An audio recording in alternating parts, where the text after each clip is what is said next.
And now we're getting into the Vipassana system. Okay, so by way of introduction for the onlookers, this book is dealing with a Vipassana system quite systematically. I have to talk 1 minute about this. Hope you tolerate it. Thank you. So he basically instructs the method of meditation, and then goes through all the factors that lead to enlightenment and unbroken continuity, supportive conditions, and all that. So very, very instructive. And then the 10 armies of Mara, so the obstacles, like a whole chapter on that.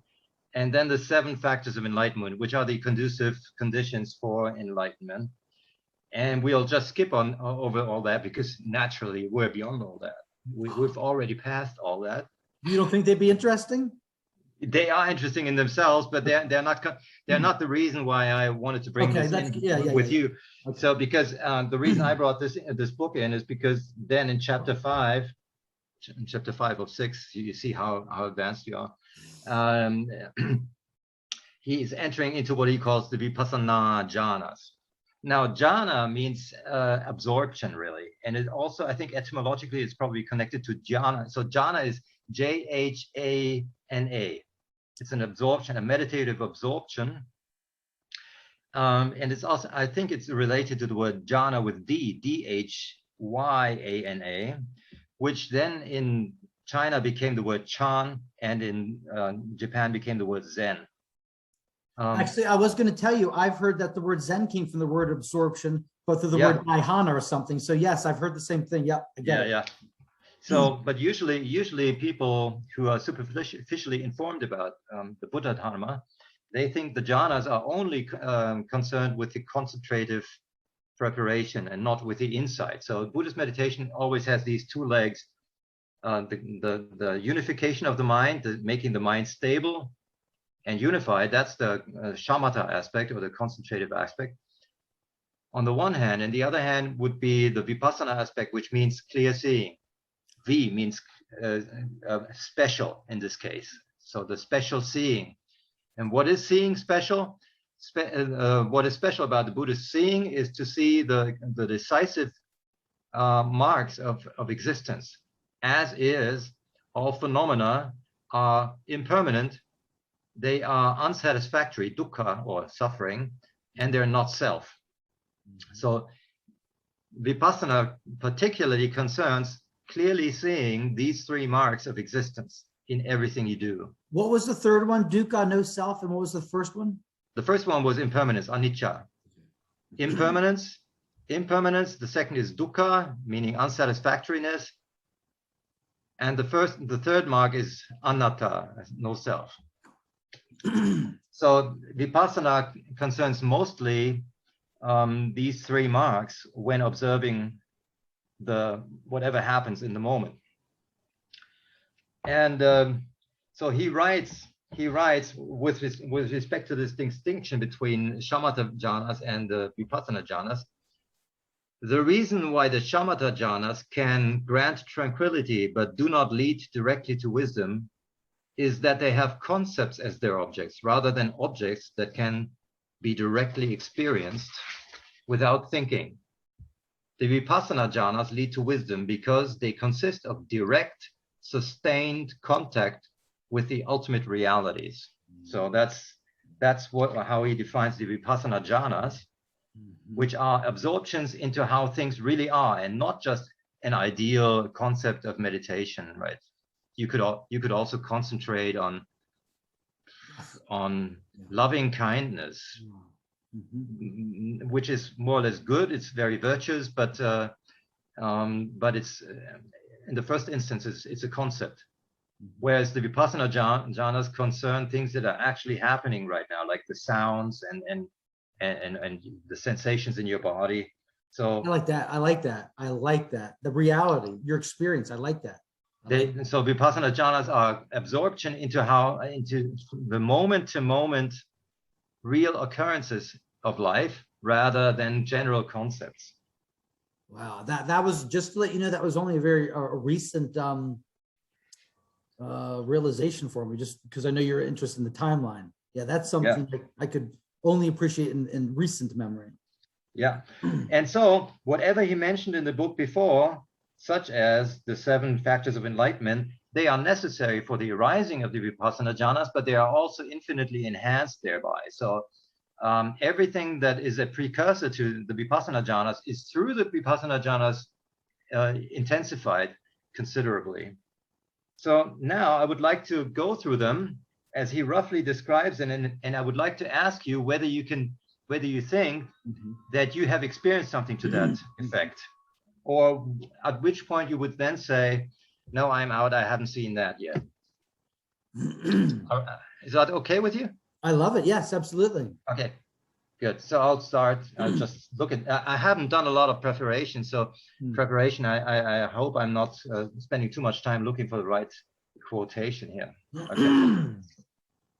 No, I'll keep everybody. Okay, so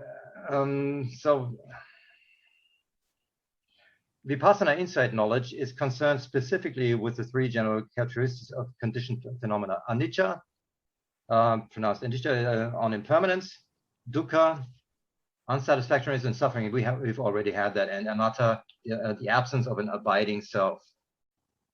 So that's the what I already mentioned.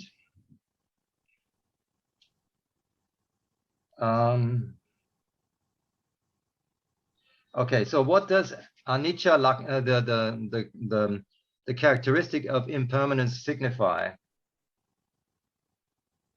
It is precisely in the arising and passing that anicca, impermanence, can be recognized.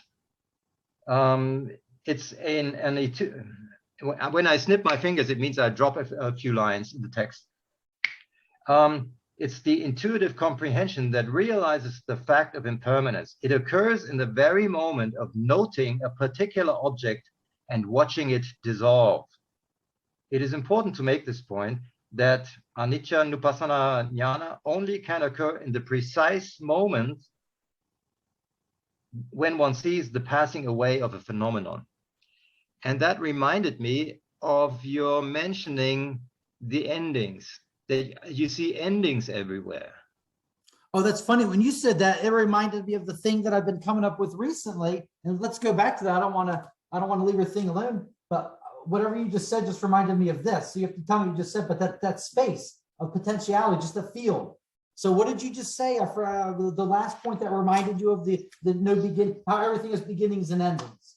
Yeah, that's the opposite. You're right. Because beginnings and everything's, and that's the opposite of things. Yes. Okay. So yes.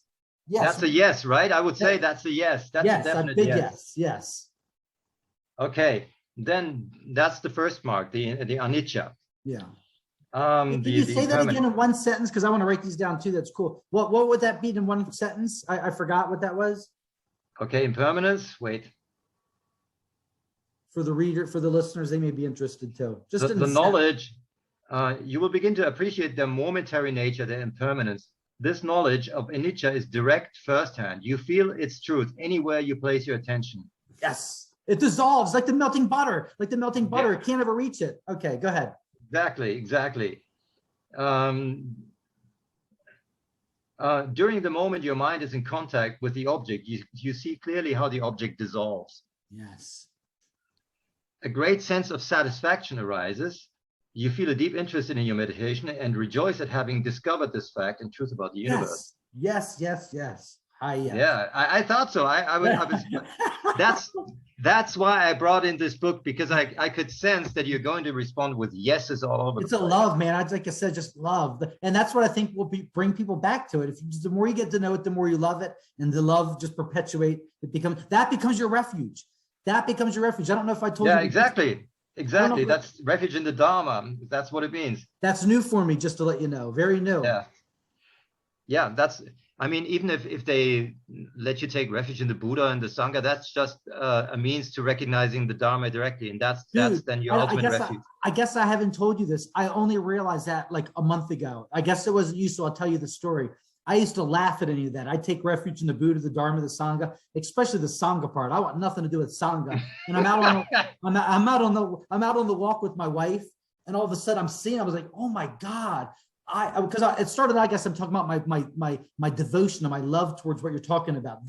My love towards this, the backdrop. And I'm loving it. And I'm saying that, oh my God, I just realized I do take refuge in the Buddha, the Dharma, in the Sangha, but I didn't realize that that's what I'm looking at. The world is the Buddha because it's the body of the Buddha. It's also the Dharma because it's the wisdom of the teachings of the Buddha. And it's also the Sangha. This is my community. This is my people. This is my thing. Exactly. So and I the do Sangha, take refuge. Exactly, and the Sangha is only meant as a refuge insofar as it is a conduit for leading you to these facts. So as soon as you got this, dude, I'm a devotee. My new thing is I'm a devotee. I'm a devotee now. If you're independent enough, I mean, if you're a monk, then it's of course you need some monks around you because it's hard to be a monk on your own. But otherwise, if you're not a monk, I'm now a devotee. Serious, a devotee. Yeah. Okay, go ahead. I'm sorry. Okay, so even simple and general observation tells us that the whole body is anicca and impermanent. Therefore, the term anicca refers to the whole body. Looking closer, we see that all phenomena that occur at the six sense doors are anicca. They are impermanent things. To mean all the impermanent things comprising mind and matter. There is no object we can find in this conditioned world that is not anicca. So then the fact of arising and falling away is anicca lakkhana, the mark, the characteristic of sign of impermanence. It is precisely in the arising and passing that anicca can be recognized. Anicca nupassana jnana is the intuitive comprehension. So it's not a rational comprehension. Rational, we all know it's just impermanent, but it's the intuitive comprehension that realizes the fact of impermanence. It occurs in the very moment of noting a particular object and watching it dissolve. It is important to make this point that anicca nupassana jnana can occur in the precise moment when one sees the passing away of a phenomenon. And real quick, Gunnar, before you go on, that's what I was trying to talk about the other day, where now you see that everything's subtle forms, like even thoughts are a subtle form, even I am is a subtle form, even being is a subtle form. All these little things are just experiences dissolving, just appearing and disappearing. Flash of lightning in the dark, here gone, but go ahead. Quantum flux, quantum field, go ahead. Exactly, so you got that. And the thing is that he's not talking about the general concept of impermanence. To understand that is not Vipassana. Vipassana means that concrete objects are observed and you see their impermanence when they pass away, when they're passing out of existence. So that's the Vipassana, because it concerns real, concrete occurrences. It's not concerning philosophical idea of impermanence. No, I know what you, and that also does that. It kind of reminds me of the phase I went through at the very beginning, where I was just seeing everything as smears of colors and shapes. Like I wasn't even getting to the level where I was putting meaning on them. Just walking from one room to another would just be series of colors and shapes. And I wouldn't even, like I said, go to the level, put meaning on those colors and shapes. Yeah. Yeah. So true insight only occurs in the presence of a non-thinking, bare awareness of the passing away of phenomena in the present moment. Phenomena, even our thoughts. Even our thoughts. Those are phenomena. Thoughts are phenomena. Yeah. Even though they're vaporous, the minute they arise, they're gone. It just Let's go further, because this is only getting deeper. He's only talking about these three marks, but we are still only at jhana 1, Vipassana Jhana 1. So, and that's only the first aspect. And these are very subtle differences, by the way. I really have to struggle, to be honest with you, to split the hairs between what he's saying. He's getting very deep and very subtle. The Vipassana system is relentlessly scientific. Yeah, I like because it. If you just don't like the word world because everything is so impermanent, that's not Vipassana. Vipassana means to see the passing away of a phenomenon, and which absolutely destroys in that moment all attachment to it, because it's gone, right? So it has nothing to do with some sort of religious belief. Yep, exactly. Or concept of impermanence. Okay, so that's number one, the impermanence. Then dukkha, suffering or unsatisfactoriness.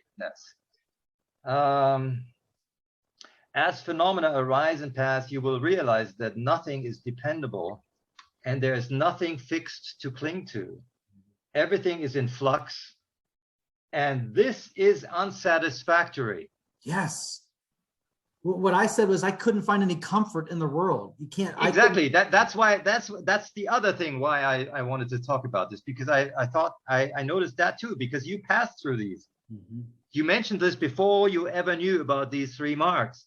And by the way, I just want to tell you, that's why I always want to reinforce to people when I'm saying surrendering, don't surrender out of a pious reason. Surrender it because you know you're beaten. It was just a hopeless humility of hopelessness and helplessness. Yeah, anyway, but that is probably already harking back to mark number 3. Because I get you. So just wait, be patient. I know you're bubbling with your enthusiasm, but now we're trying to be a little bit more scholarly. Yes. Okay, here. Okay, everything is fluxed, and this is unsatisfactory. Phenomena provide no refuge. It's true. Dukkha itself is actually a kind of synonym for impermanence. Because the things are impermanent, therefore you can't rely on them. They're like walking on ice or something. Yeah.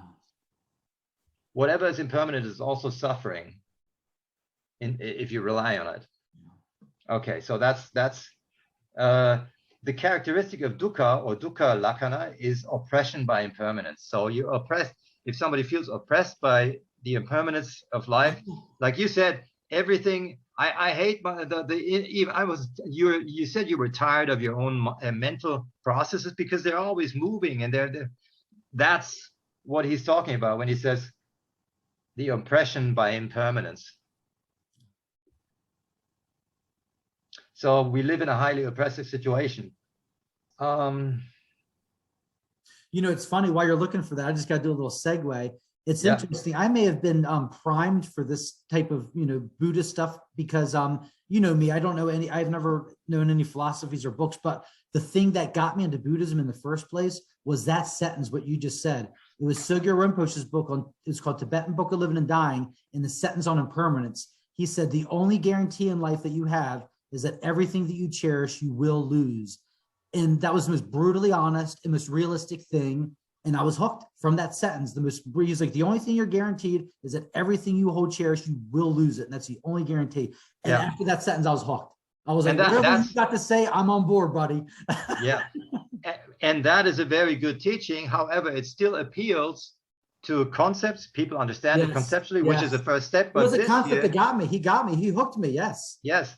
But this here is talking about another level. He's talking about the direct insight. Yep, I know how an impermanent phenomenon cannot but be oppressive as long as you rely on it. Mm-hmm. And so that's different from following a teaching. It's seeing that this is so. So that's why it's called Vipassana. It's a particular seeing. He goes on. Occurs at the moment one is contemplating the pass away phenomena, but it has a different flavor from anicca nupassana jnana. One is suddenly seized by a great realization that none of these objects is dependable. God. Dude, that is the thing that I was talking about. This is why I've gotten to the place that I'm at right now, is because of this thing. Because of everything's not dependable. That's where I'm saying it leads you into enlightenment. Because it's not dependable, you try this, that's not dependable. You try that, and your options get more narrow, and it's funneling you down here. Absolutely. Yeah. Learn that through life. Life teaches you that it's undependable. Yeah. So you're going down from that which is not a refuge down into what is a refuge. Yes. So there's none of these objects is dependable. There is no refuge in them. They are fearsome things. Okay, so that's dukkha. Then anatta, the third part. The only difference from anicca and dukkha is that a different aspect is being highlighted. The characteristic of anatta lakkhana, is seeing that an object does not arise or pass according to one's own wishes. I don't think I processed that one. Say that again. Is seeing that an object does not arise or pass according to one's wishes. Oh yeah, so it's arising. It's spontaneous arising. Exactly. Yes. So another way of saying spontaneously is that you have no control over them. Correct. Yes. all the mental. So there's your thoughts. He includes the thoughts. Those are also Yes. phenomena. I love it when they got to include the thoughts. It's formed just like your cat and dog. And even the most subtle subconscious movements, they're all in those phenomena. Even I am. Yeah. So all the mental and physical phenomena that occur in us come and go of their own accord, responding to their own natural laws. Their occurrence is beyond our control. So there's your anatta. Love it. Yeah. Oh, I get it. Gotcha. So you've got that too, right? Yes, definitely. Yeah. Okay. So these are really these three marks of impermanence, oppressiveness, or unsatisfactoriness, and no self, sort of degrees of depth of the same fact. Yes. That it's really a flux. Same thing. An uncontrollable flux. Yep. I went through the same thing. I probably told you before, I was so independent. I wanted to come up to my own truth that wasn't Buddhism. And then I went out on my own. And when I came to it, I was like, oh, the truth is there's no self. And I was like, oh, they were like, that's what Buddhism means, you dummy, no self. Yeah, exactly. And hence he says, while conscientiously watching all the mental and physical phenomena arising and passing away within, one may be struck by the fact that no one is in control of the process. It's just such an insight comes quite naturally. It is not affected or manipulated in any way, nor does it come from reflection. And nor does it seem like a big deal, nor does it seem like it's even worthy of talking about. It's like, it's kind of like, it's like we're all experiencing that. Things are just happening. You tell me what's out. Oh, you know what it is? Here's what it is. I got to tell you this, Guna. This is a good point that I think you're going to like, that I think will be helpful for people. This is something I just got because I never understood really what the skandhas were. Anytime they come to a concept, I would skip concepts. But recently, when I'm revisiting Dzogchen, I did listen to the concept of the skandhas. Now you're opening a huge other well, I don't want to sidetrack you because we're on a good thing, but yeah, okay, yeah, finish that. But the topic of the skandhas is a whole discussion in itself. And I want that from you because I know. God damn, I hate to say, but we have to talk like for years. Really? Well, this just tiny little insight going back to what you said about the thoughts. What I just realized when they're talking about the skandhas, the mind is just another skandha. And by the way, I'm not informing you. I'm just telling our audience that the skandhas, we think of the skandhas as, we have eye consciousness, hearing consciousness, the feeling of what it feels like for your butt to be on the chair consciousness, the feeling of the wind on your air consciousness. But the mind is just another one of those skandhas too. So your feeling of, I'm a sense of a person, or I don't like this, whatever you're turning your unborn mind into, if you're turning your unborn mind into Buddha mind or anger mind or all these different things, that's just another skandha. So to answer your question, yes, to see that the mind is just another one of these things. It's just another one of these objects. It's just another a sense. It's no different than your seeing or your hearing or your listening or your sense of touch. The mind is just another one of those. And all those six things are swirling around so fast, it appears as one solid object that we take to be ourselves. But when you examine it, they all disappear like you just said. They all disappear because you could see them. Like if you were to take your cigarette and you're swirling around real fast, if you slow it down, you say, oh, it's actually not a circle. It's just one thing moving so fast, it appears as a circle. And like I said, that's how I take the skandha. So thank you. Yep, I get that. Okay, so these are basically the three main aspects of what Vipassana is aiming at. Yeah. And now we're going through the jhanas, from the Vipassana Jhanas. So what the different levels of depth regarding those three marks are. And here's getting interesting. Now, I suppose that sooner or later you will say, well, that's a little beyond me. Okay, let's see. Yes. Maybe it's not. Maybe you're just being very stiff. Or maybe I could think I'm imagining I know it, and then I'm wrong. But either way, whatever. But I assume that you have a stiff upper lip, and you. So far, I feel good about everything you said. Definitely, everything you said. Okay, good. Okay. As Vipassana Jhana recurs in one's practice, the mind is led into a natural and spontaneous reflection that impermanence, suffering, and non-self are not only manifest in the present situation. One realizes by deduction that these three qualities have also manifested throughout the past and will continue to prevail in the future. So there is an element of deduction and reflection in there too, based on your primary direct observation of the present moment. Okay, then deduction and reflection tend to be present in the first Vipassana jhana. So there's still some thinking going on. They are harmless unless they begin to take over one's mind. Deduction and reflection, they are harmless unless they begin to take over one's mind, especially in the case of a person who is highly intellectual, me, I suppose, who has a vivid imagination, not me, or is philosophically bent, yeah, that's me. Too much reflection can get in the way of personal and direct experience. So that in the first jhana, this reflection is still present also. So you're having a direct realization of the present moment, and then you also deduce and think and apply to all other times. So that's the first. So these are the elements that are still there. Reaching the higher Vipassana jhanas. Okay. Now, the first Vipassana jhana operates up to the point where a yogi attains the insight into the rapid arising and passing away of phenomena. He or she leaves behind the childhood of reflective thinking and enters the maturity of simple bare attention. Now the meditator's mind becomes lucid and sharp. Because of the continuity, there's some gaps between there. I jump over a lot of stuff.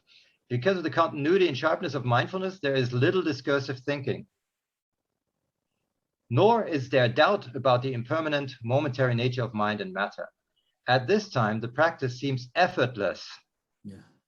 Yes. So this is the second jhana. Now, before that, you had to apply your mind to see these things. In this second jhana, because this was headed the second Vipassana jhana, at this time, the practice seems effortless. In the absence of effortful application and reflective thought, there is space for joy and rapture. Oh my God, I was just about to say that because that's what you're naturally drawn towards. Because it's exactly. That's what you say. This non-thinking, bare attention is called the second Vipassana jhana. In the first Vipassana jhana, then, the mind is congested with effort and discursive thinking. It is only when the second Vipassana jhana arises at the beginning of insight into the arising and passing away of phenomena that clarity, rapture, faith, and great comfort begin to predominate. Yes. The confidence, the faith, the confidence. Yes. Yeah. Yes. Yeah. We're not talking about believe in the flying spaghetti monster. That's not what faith means. It's verifiable. Exactly. It's experiential. Exactly. It's verified. Yeah. That's why you come back to it. You're confident that this is the real thing. So that's faith. Yeah. And that it's the only thing that offers refuge. The price. That's the prize. That's what I'm trying to say. That's the prize right there. Is in that field. Yeah. He explicitly says here, faith. Faith means that if one continues to practice, one will gain the benefits promised by the Buddha and by the other teachers.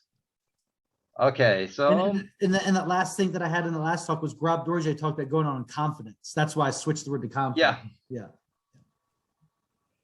Okay, when yogis attain the second Vipassana jhana, there is a strong likelihood that they will become attached to these extraordinary pleasant states of mind. Guilty as charged. Yeah. Okay, you've been there. Yes, sir. Remember the vacation? That whole thing I was bragging. I'm on a vacation. I'm on vacation. I'm on vacation. But look, I came out of my vacation. I'm busting my ass now. But go ahead. Yeah. Okay. So here comes the critical question. Some may even believe they have become enlightened. Yeah. Okay. In such a case, attachment to their enlightenment. I don't know if they're going to, but I'll tell you that was a stage 2 attachment to my enlightenment. I went through that. An attachment. Yeah, okay. In such a case, the prospect of further progress grows dim. Yeah. Yogis will have done what the Buddha called stopping within. If you have extraordinary experiences, make it a point to note and label them. So that's just an extraordinary experience, right? Yeah. Okay. Okay, then the third Vipassana jhana. Rapture will gradually fade. Maybe I went through that and maybe I have to go through it again because as you can see by my second book, the rapture did fade. But as you can see now, I'm pretty, enthused. So maybe. Yeah. Now, I think that's a different thing because you after that rapture, you went through a hell. Yeah. So I think you're not guilty of that, but let's see. Let's just go on and you say, you judge that later. Okay, rapture will gradually fade, but mindfulness and concentration will continue to deepen. Yes. Then insight into the true nature of what is happening will become very strong. At this point, the enlightenment factor of upekkha, or upeksha in Sanskrit, equanimity becomes predominant. The mind remains unshaken by pleasant objects, as well as unpleasant ones, and a deep sense of comfort arises in the body and mind. Yogis can sit for long hours without pain, and their bodies become pure, light, and robust. This is the third Vipassana jhana, whose two jhanic factors are comfort and one-pointedness of mind. The third jhana arises at a more mature stage of the insight into arising and passing away. You know, this is impressive. This is very impressive. You know why? Because they're writing chronologically what actually happened. You went through that whole first thing, and that was through the enlightenment. And now after enlightenment, now they're talking about the down period, which is exactly what happened. But as you noticed, the key of the book was, I never thought that anything was wrong with it. Even through all this suffering, I never had the thought that something's wrong and it needed to be fixed. It was more like what I try to say. It's like the part of a movie. You know, when you're at a part of a movie, there's a conflict and this is going to happen. It's like, this is it. This is the part of the conflict. This is the unpleasant part. Like if you're having a baby, the worst part is going to be when the cervix. If you had the thought that there's something wrong with it, that means it would have been a resistance. Yeah, and it would have been resistance. That was the thing. I had no resistance to it, but you couldn't, based on your insight on non-self, you couldn't have had resistance toward it, because otherwise, wow. If there was a resistance, then that would signify you would still believe in an independent self that could resist it even. This is powerful. This is powerful. So that is a convincing argument why you probably had a real insight there in the beginning with the Buddha landscape. Okay. Okay, where am I? Okay, that's this deep. third, yeah, it's pretty deep. It's getting deeper. Just wait. But I love the order. Like, that's weird. It took that word turn after enlightenment, then into the pain and the suffering, and you're gonna be a different. That's pretty. Yeah. Had you read this book, you wouldn't be so surprised. Yeah. Because the Tibetans and the Mahayanas, they are too poetic about all this, as if it would only get better or something. They don't really teach you the nitty-gritty of all the shit that's coming up then. But they now that, they usually reserve that to your interaction with your guru, so he will tell you about that. But it's not in the scriptures there, because they want to, it all has to be very flowery and praiseworthy. And they are not like this. The Theravadis are not like this. They are the dirt and grime buddies. It's impressive. It's kind of creepy to know that there's a lineage of this long, that we've written books about it, and it's that predictable. Pretty creepy. Yeah. Okay. So the climax of happiness, the happiness or comfort that can be tasted in this third Vipassana jhana, is said in the scriptures to be the peak or climax of happiness that can be experienced in Vipassana practice. It is the sweetest. Nevertheless, the yogi can dwell in it with equanimity and without attachment. To continue noting is a practice in this Burmese meditation method. They note everything. If something occurs, they just note it. There's a loud bang outside, and you say, okay, bang. And that's the advice I give to people. Like, whatever's come, just name it. You feel angry, good. Anger, rage, whatever. Yeah, that's noting practice. That's noting practice. You probably were a Burmese practitioner. Just acknowledge it. Just acknowledge the reality. That's why that's there. Acknowledge the reality. Yeah, it's very matter of fact. The Vipassana is very realistic.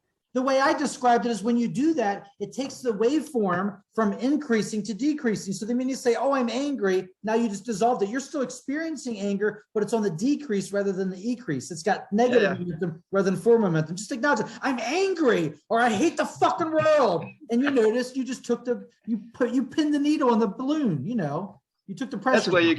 That's where you get these strange stories about historical Buddhist saints that have profound insight, but they suddenly go after the prostitutes or something, or do something really weird, because just some old thing is playing itself out. They just watch it with wisdom, but everybody else they've got completely bonkers. Right?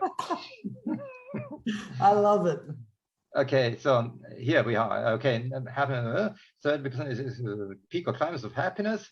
Okay, to continue noting precisely remains crucial. You feel if you feel that your insight is fantastic, sharp, and clear, you should note this. However, attachment is less likely to arise since a comprehensive panoramic mindfulness is present that notes each object easily and without slipping. I know what they're talking about. Wait, can I say something real quick? I know exactly what they're talking about. When I went through that, I was like, I'm having a million insights I'm not writing down. And then I'm just forgetting shit so quicker than I can't even, and you know why? Because to come out of it, to write it down is to come out of it. But I remember going through that phase of I'm getting so many insights I've just forgotten. Like within a half hour this week, just so many insights and they're just gone. So many beautiful, wonderful things are just here and it's gone. Bad for us. Yeah, but they come up though. Here's the thing that I was trying to. Can't you just call me every time? But listen to this. This is maybe you know the lottery numbers.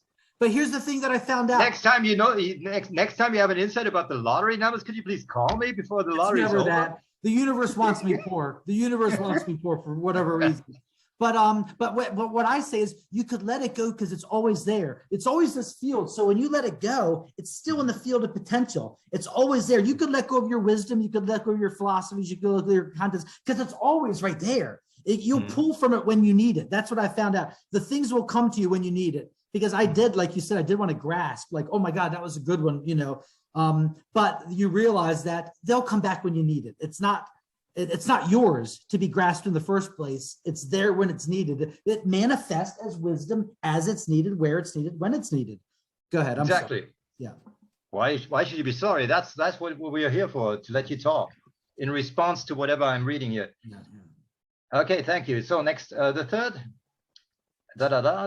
jhana is called the climax of happiness because there is no more happiness in the next jhana. Oh, I haven't gotten unless it's talking about the suffering. Unless it's All right, keep going. Just wait. No, there's a profound happiness at the end, which is of a completely different kind. That's what I'll say. Maybe I already went through that because I did. Yeah. That's why I just wait. Okay. Because if you're happy on the level of nibbana, that doesn't mean you're happy about something, right? Exactly. So far the happiness was because you felt good or because you're so equanimous, you have a good feeling, whatever.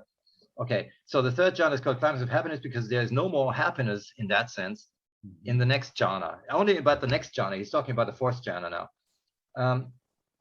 As you note phenomena, you will gradually pass beyond the stage of insight into arising and passing away into the stage of dissolution of phenomena.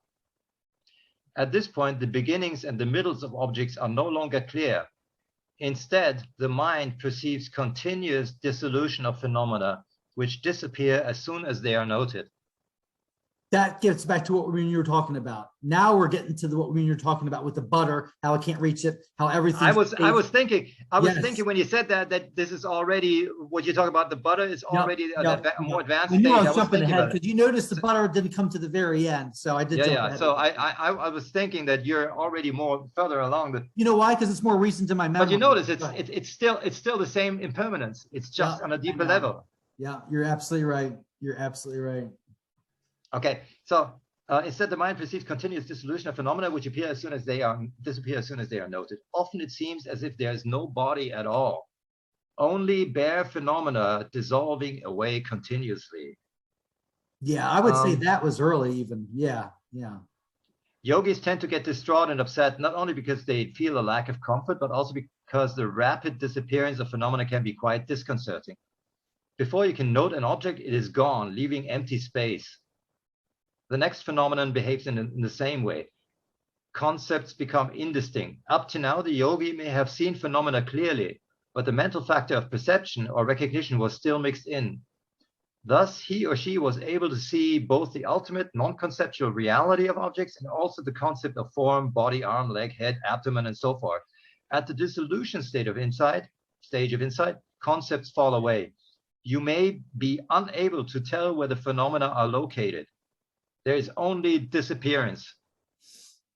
What happened, you may cry? I was doing so well, and now my practice is falling apart. It's out of control. I can't note a single thing. Self-judgment, dissatisfaction fill your mind. Obviously, there's no comfort. Eventually, it is possible to gain ease with this new space. And maybe you didn't notice unease there because you, as a rock and roller, and growing up in the West, anyway, we take chaos for granted, right? And not only that, but the thing is, I don't have the belief that there should be unease, that even unease is a problem. I don't have it, the entitlement or the fact that there should be unease. Like whatever's there is there. So I don't feel unease with unease. You know what I mean? Yeah. Yeah. Okay. So maybe you've got hit so hard with the Buddha landscape experience.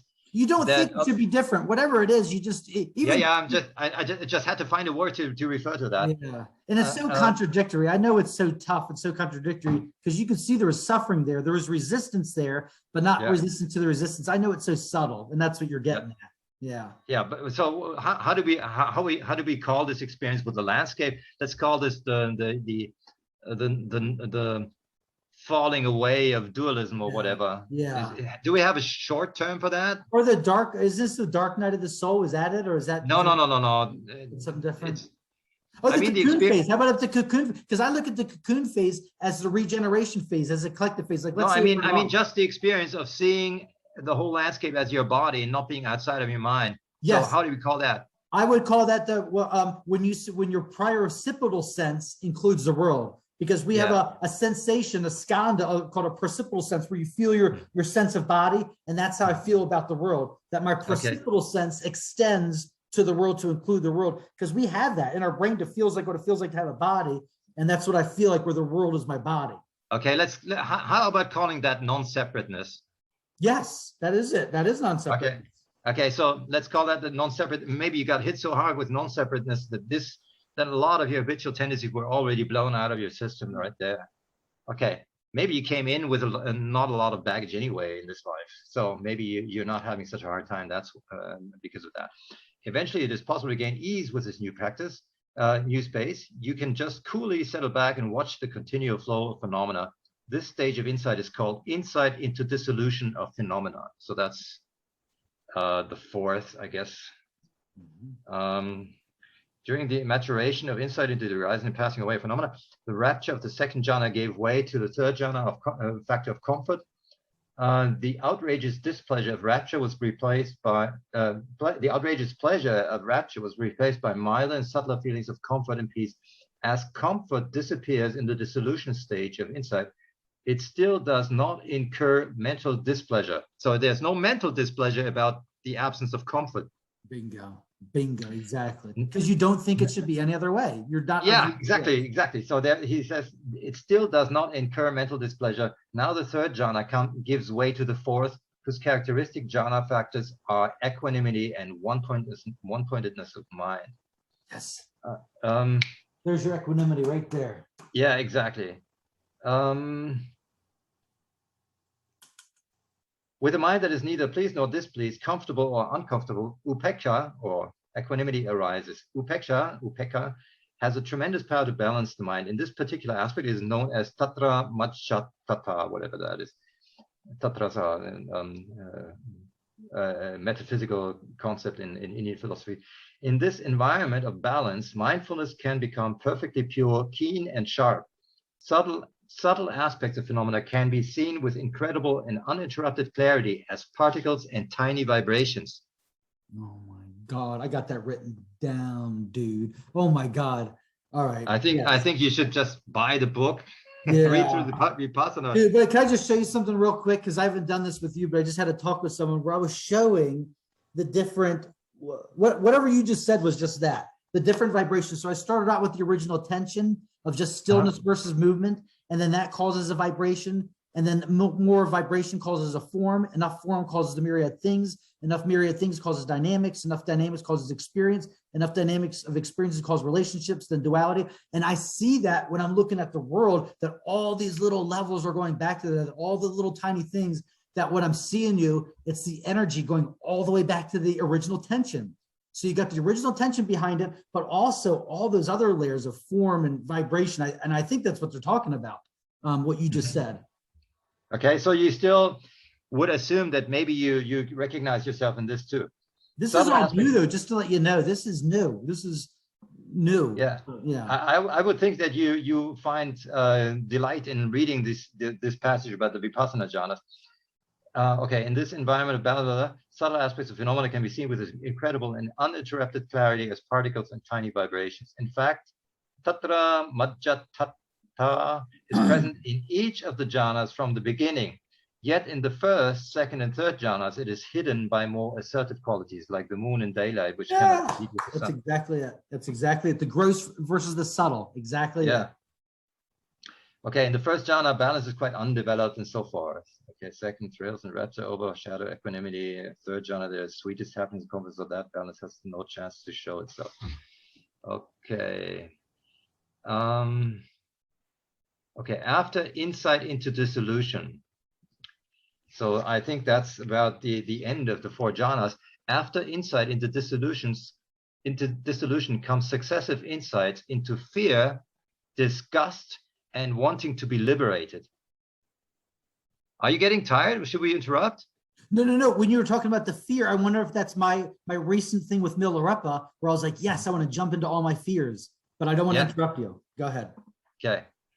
I guess he means that fear, that there's an insight into the danger of falling for these phenomena and to be disgusted and repelled by this delusion one might have towards them. So wanting to be liberated. Equanimity is not strongly shown until the stage of insight known as equanimity regarding all formations. This is a deep level of practice where things begin to move very smoothly. So it could be that you're already there. Mindfulness is so agile now that it picks up the objects before the mind can begin to be perturbed by pleasantness or unpleasantness. I love it. I love it. So, so the mindfulness is so strong at that level that being perturbed by pleasantness or unpleasantness no longer is an issue. Exactly. There is no chance for why? You know why? Because this is more rewarding. That's the deeper thing. The pleasantness for the pleasantness, the thing of having an ice cream versus a can of spinach is nothing comparable to the backdrop. Don't you like your spinach? No, I'm afraid if it's in pizza or something gluttonous, I'll like. Hasn't your mother probably shown you Popeye? She tried. Don't blame it on my mom. She tried. No, but what they're saying, I think what they're saying is this becomes so much more much more the prize, the target, the prize. I keep on the reward, the thing, the target, that the little tiny rewards, pleasure versus pleasure, they hold no, they hold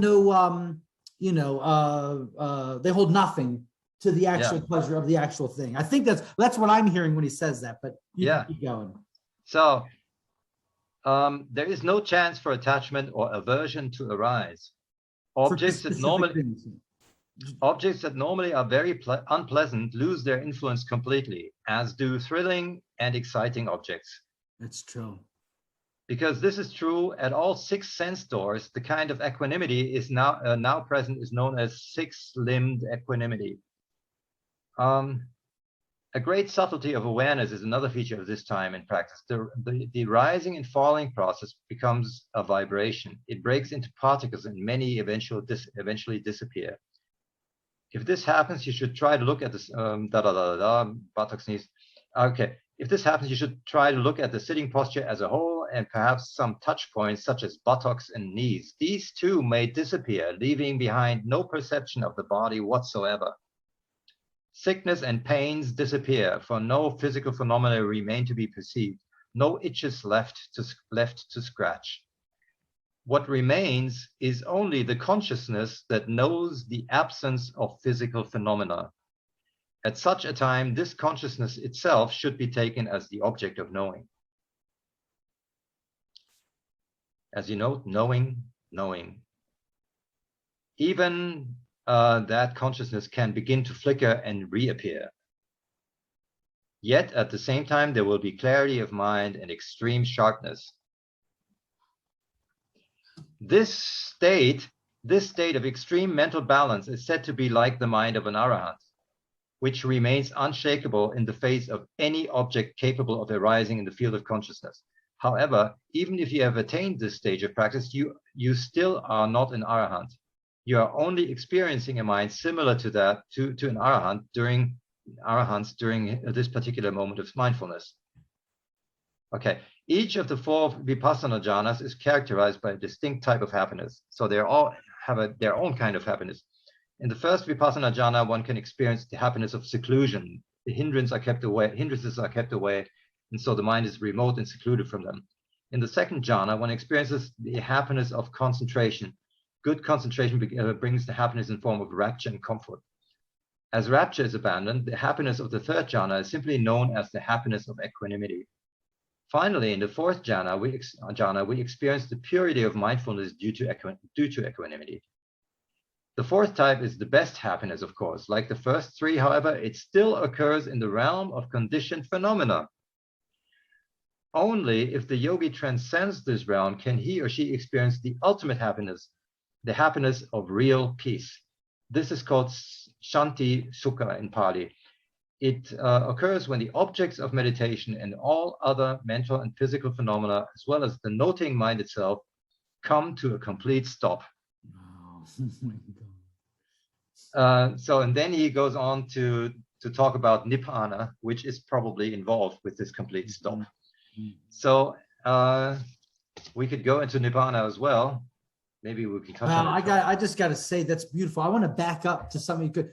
What I was feeling when you're doing that last one was something, a picture that I was drawing for somebody.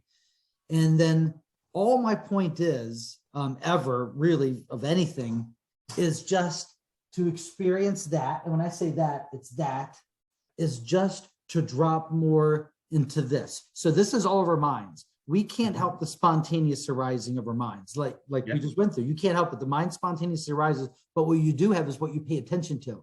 And so what this picture is showing you is someone who's just like, they got no practice whatsoever. That's up at the mind. Maybe they have a moment where they drop and, whatever. But so let's say that someone now, they're getting into meditation and they're intentionally dropping down. So they're gapping. But what the dynamic is that, you're just paying attention when not trying to do anything, just relaxing into what is. And you can't help it, but you notice that your mind rises. And at the minute you realize the distaste for being up there and realizing what they say, remembering to remember when you remember, you spontaneously drop.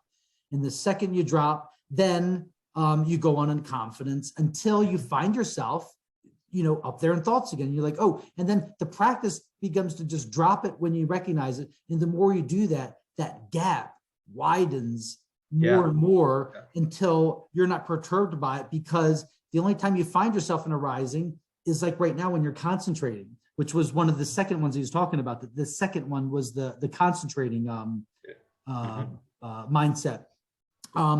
But that's the only thing that I think is important for everybody it's like the calorie thing. It's the only practice there is to just drop it. And if you're dropping it, you're practicing. It doesn't matter how good you are or how much you're doing it, because the more you're doing it, that reward is going to get bigger, and it's going to encourage you to do it more, because what this is actually doing too is it's affecting how real the world looks. So if you want to look at this technologically, like the old cameras we had, this camera up here would have a lot of information. So down here, it's using less information. It's not as vivid.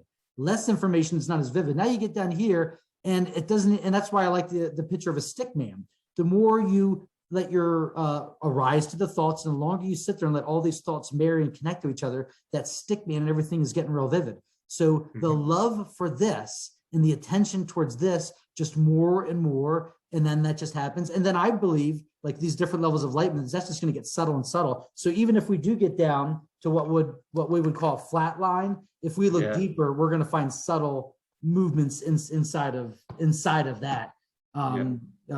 But they would probably only be exactly to the degree that it is necessary to interact.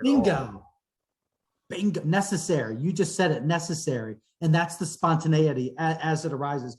But anyway, I want to impress upon that of all the things that you said, it always is coming back to this diagram, to that thing of just space. That's all they're trying to point you back to, is that there's a space, and that space is where you're going to find your refuge. That space is the only thing. Oh, and it's interesting because I thought about this today just before we talked. It's interesting because what we're talking about is I'm drawing attention to this, right? And it's really interesting because what this is I'm drawing a picture of. I thought about it. Ironically, it's the unobstructed or the unbounded. And it's ironic that that's the way I have to draw it. The only way I can convey to you the unobstructed and the unbounded is boundaries. I love it. I love it. I love it. But yeah, I appreciate that. I gotta tell you, it's really odd for me and kind of creepy to hear this stuff that it's, and like I said, because I'm not a traditional person. I have no tradition. Yeah. But it's also been creeping me recently to come back to the Dzogchen, which I haven't looked at for 20 years, because I realized this is part of a lineage. And that's why I feel like it's something really weird and special, because these people, they're such scientists that they mapped it out. So they would trace their lives and pass down this wisdom, this secret. And that's what they're talking about. That's all the secret is that they're talking about. They're passing that down. And then each tradition passes that down, passes that down, passes that down. It's been a weird thing that's been happening in our world, or at least my world. Like I've been living in a world of Brady Bunch and fake America and suburbia and just fake everything. And in that world has been this lineage happening the whole time. And it's just, it's bizarre. It's really bizarre. And then to hear you tell me these things that speak to my soul, that speak to my recognition and in order. That's the other creepy part. That's really something remarkable, by the way, about the United States. I think there's never been a culture, in quotation marks, ever that has so nonchalantly taken for granted that everything they do is fake.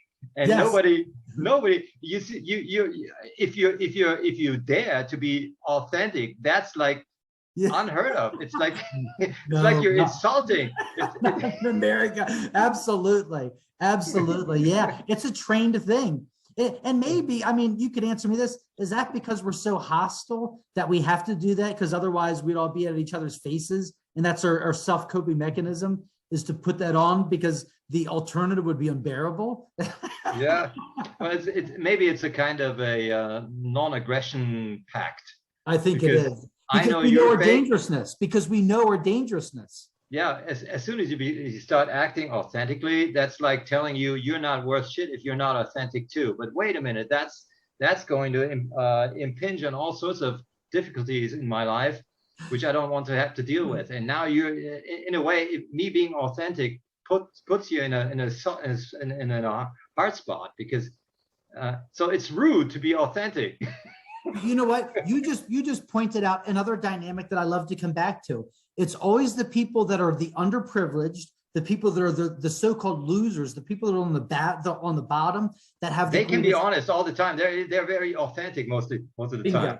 And I was going to point out to our culture, you know, in America, the youth culture, the hip hop culture is into keeping it real. Everything's about keeping it real. So that's their advantage. They get to keep it real. They get to be honest. They don't have to put used to, but they've long. And now that's become a thing, right? Now keeping it real has become a thing. Just like anything in life, we take it and we turn it into a thing. So that's most of them are the fakest. Exactly. Fakest hip hoppers. Exactly. And that's why I don't know if that was with you or with someone else that I was saying, this dynamic in life that I noticed, all the things just keep swirling back and forth this way. And this is why life is so slippery, because if you start to follow it, you're gonna have to look up at your screen to get this intuition. Am I boring you? No, I'm not. And I'm listening. I'm just looking at the same time. Oops, sorry, I didn't. No. I was trying to show you. I drew it sloppily. I'll try to do it neatly again. But there's a dynamic, and I think that's the doctor's official symbol, where you have that thing, and then there's another one going the other side. Now I can't do it. But basically, we have two dynamics where the inside is turning outside, and then the the left is turning right. Here we go, like this. This is what I was trying to say. So we have two different dynamics. As that one's going that way, then that one is simultaneously coming that way, which pushes it back that way, which is that good. And so everything is meeting itself in what is, and that's why the whole life is filled with paradox, contradictions, and us pointing fingers at each other, saying that you're the bad one, because that's part of that. That's part of that dynamic. Exactly. That's part of it. But you know what? That's part of the beautiful thing of what's this whole thing is. So sometimes I'm even thinking, why even try to untangle this thing? You know, maybe it's a virtual reality program. You think you might have gotten out too quickly? Maybe you want to jump in and being unenlightened? Well, no, sometimes you feel like you're breaking a machine. or something like that. You get the feeling, and this is the way I wanted to describe. You said something earlier that I wrote this down when you first started to go into the nanis, but since I never got a chance to share the specific insight, I will now, since we're on the Okay, I'm listening. All right. The way I look at it is that we could look at this world as a program. This program, and it wasn't designed, obviously, me and you know it wasn't designed, but we could look at it like a program. The program that I liken it to is War Games, an American movie about war games where they develop a computer program to figure out how to beat Russia in a nuclear war. Yeah. So the computer program is to try that all the infinite possibilities. That's the way I look at this world. I think this world is like a virtual reality where evolution is the program. We're to say, how do we win? How do we survive? How do we thrive? And go. They just hit the button, go. How do we thrive? How do we survive? And the leaves are doing it, the sticks are doing it, the people are doing it, the molecules are doing it, the atoms are doing it, the stars, the planets. Everyone is trying to figure out this program. What's the right thing we do? How do we survive? How do we thrive? What's the right way? And what I found in one of the levels that you talked about, and it can't try that out without us being ignorant to the degree of our true nature, because otherwise we wouldn't play. And ignorance is not a choice. It's built into the natural mechanism too, because of the nature of what it actually is. It's built into it. Blah blah blah blah blah. But anyway, so maybe enlightenment then is the way out of the game when you're already finished. When you've done your part in that game. You skipped ahead.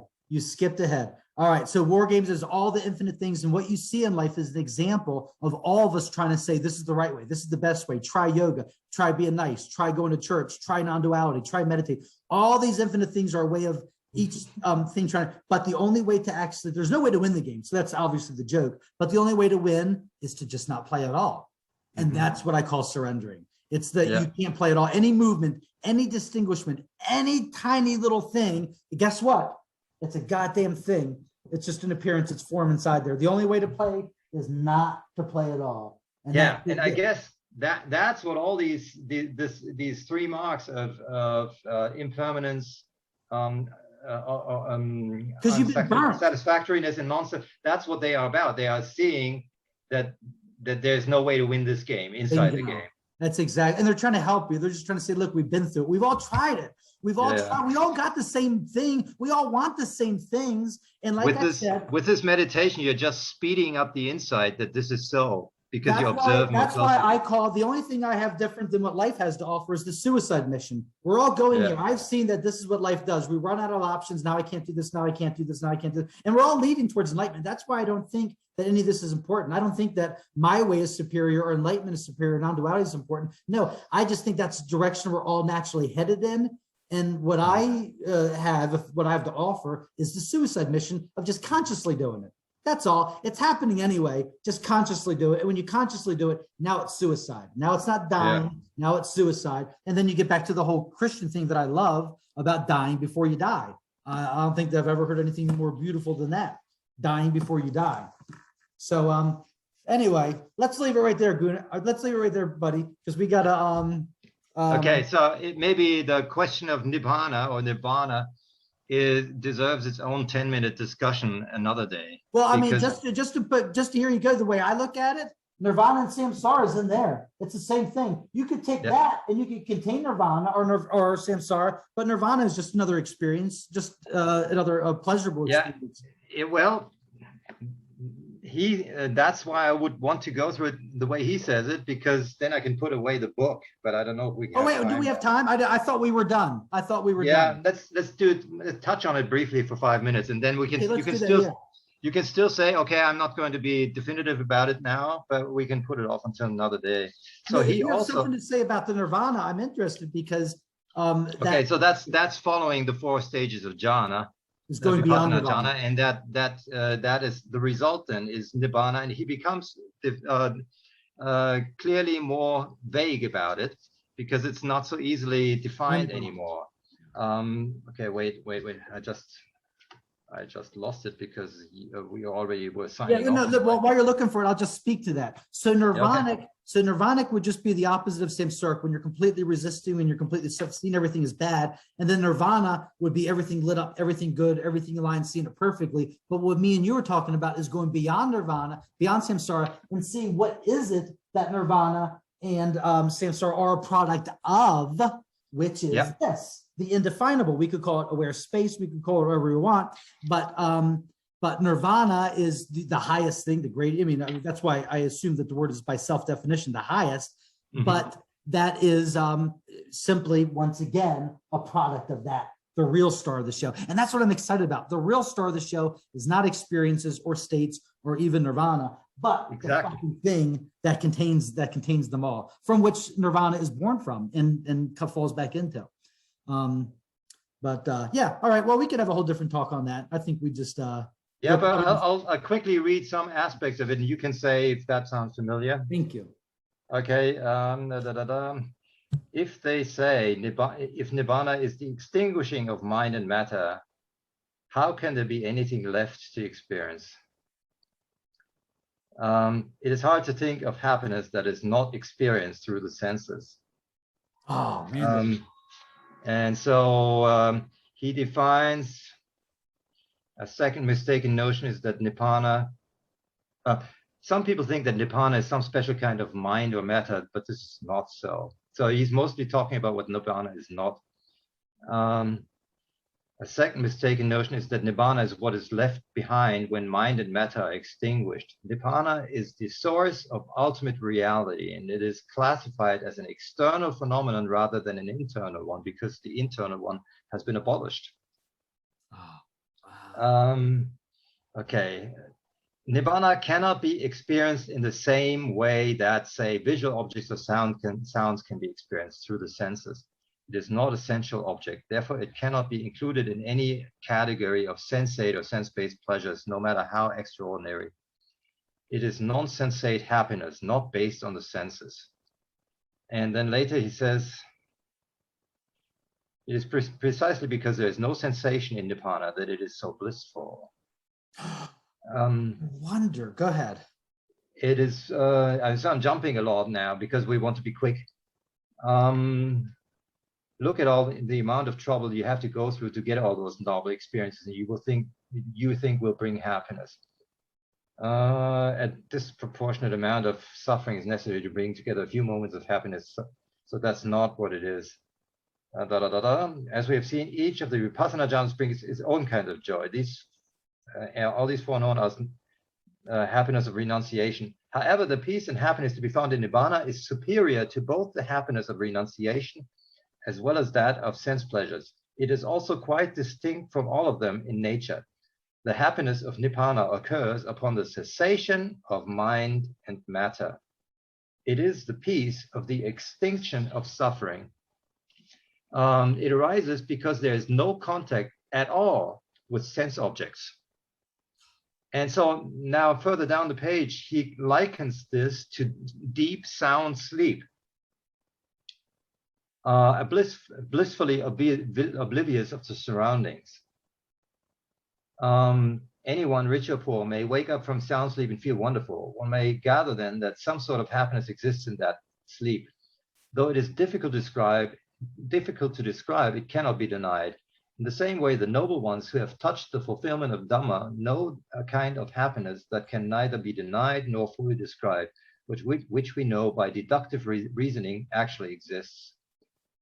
If one does not like the kind of happiness that comes with sound sleep, it may be difficult to have a preference for Nibbana. If one does not want the happiness of non-experience, one is still attached to the pleasures of the senses. This attachment is due to craving. It is said that craving actually is the root cause of all sense objects. And further down, he says, in fact, deep sleep is not exactly the same as Nibbana.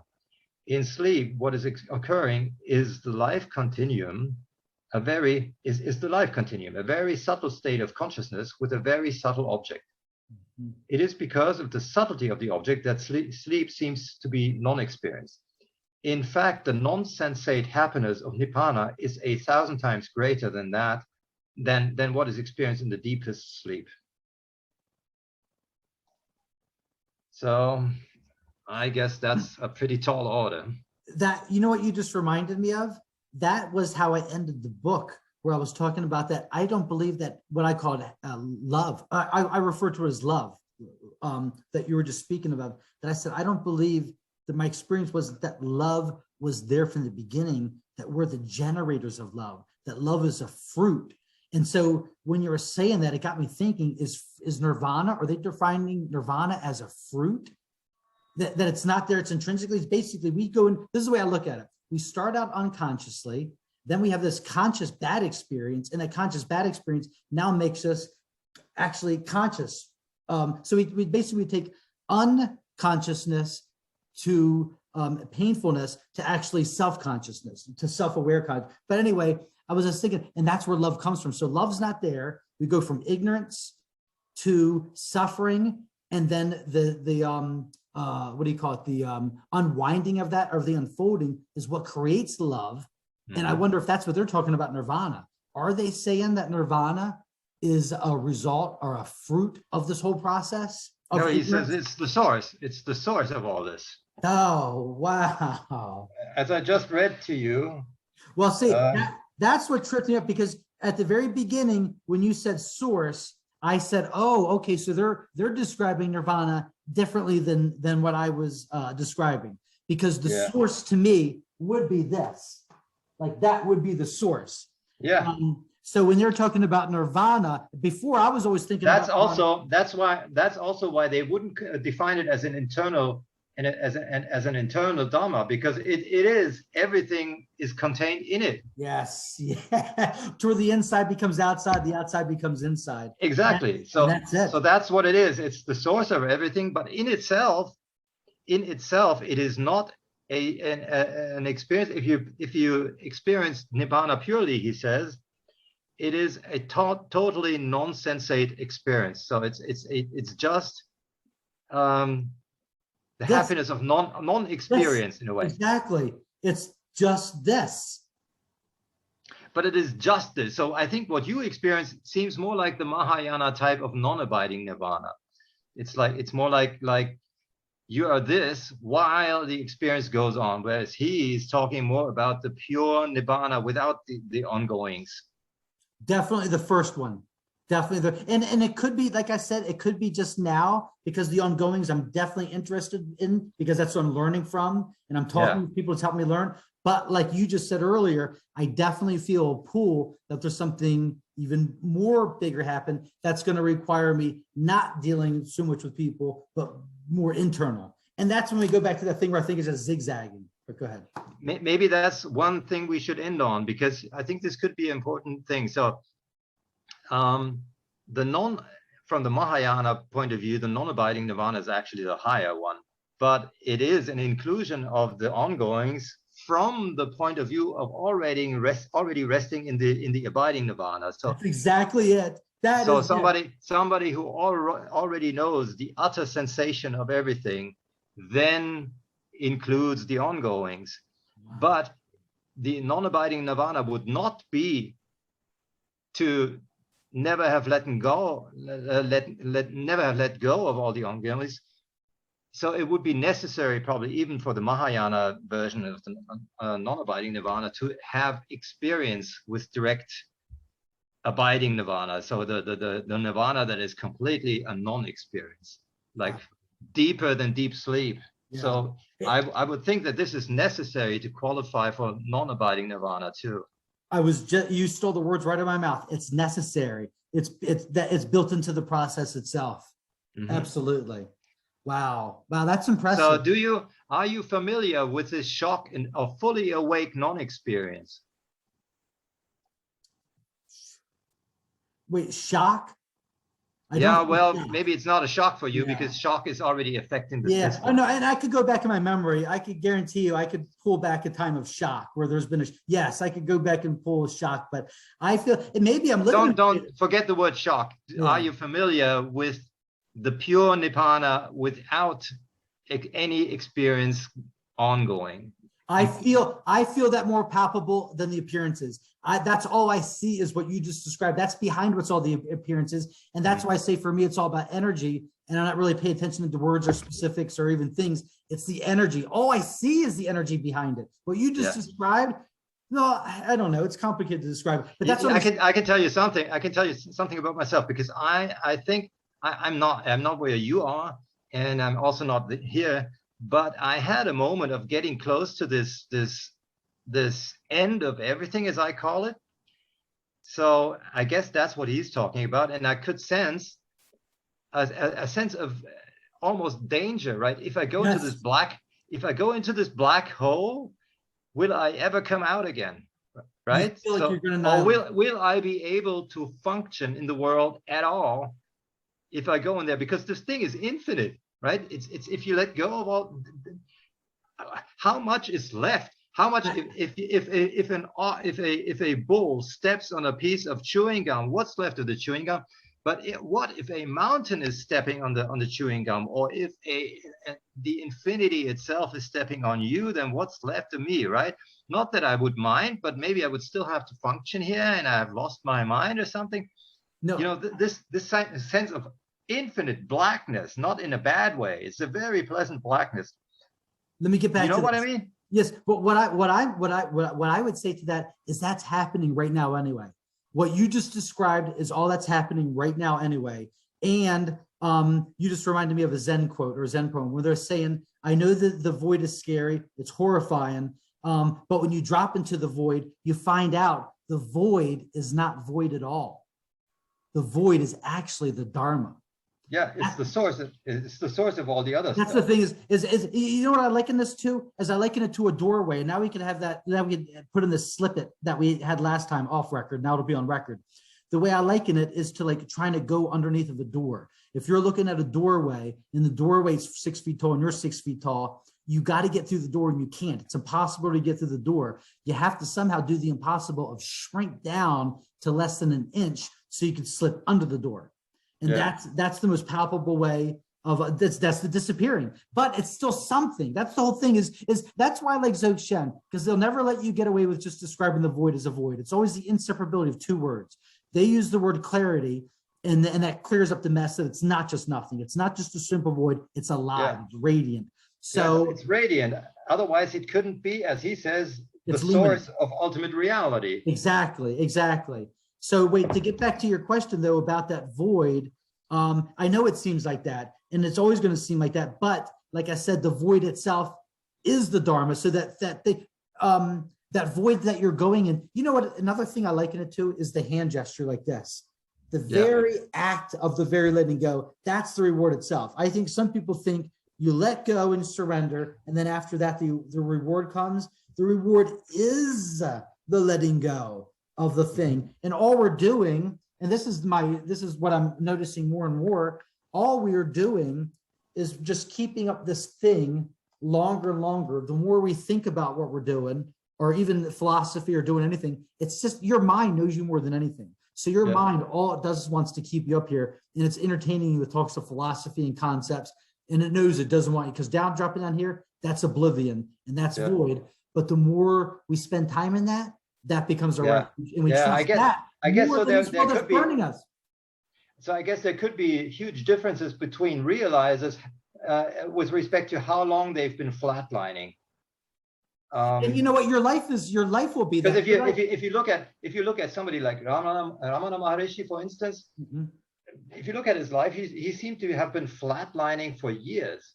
Yes. You know, he was sitting in his own manure and his fingernails growing back into his own hand, and somebody else had to take care of his body. He didn't give a fuck. It's not that he didn't know that the animals are eating his flesh. It's just exactly. So I don't think many people have been flatlining that much. No.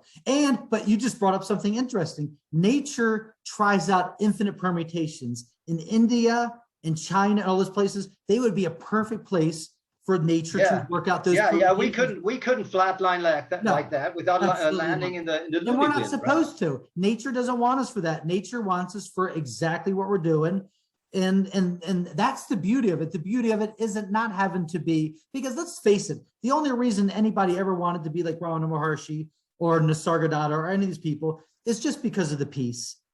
These people, Ramana Maharshi may have been a saint being beyond peace, but I don't think that's what people really wanted. I think the attraction to Nisargadatta and Maharaj and all these people is just the peace. They just want to be at peace. So who cares that some people were Michael Jordans of peace Some people were the Albert Einsteins of peace. It doesn't matter.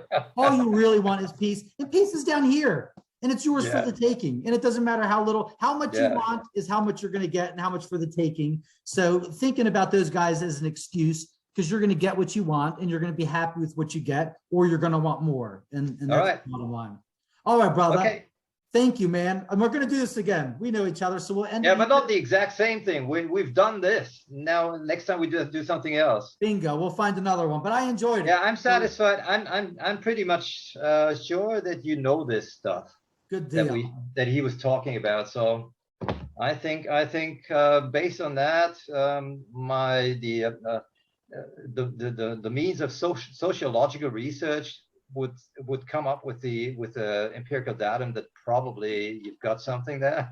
Absolutely. I hope so. Like I say, I feel like it's translatable. I do feel like when I'm talking to people, I do feel like it's something that's communicable. Otherwise, I wouldn't do it. And I also have it also, by the way, just in the back of my mind, that it's all for nothing. And, no one's going to, hear, people are going to hear what they want to hear, but it's something that can't be helped. It's something you just do just for the sake of doing, as you enjoy it. So I appreciate it. Nobody gets out alive here.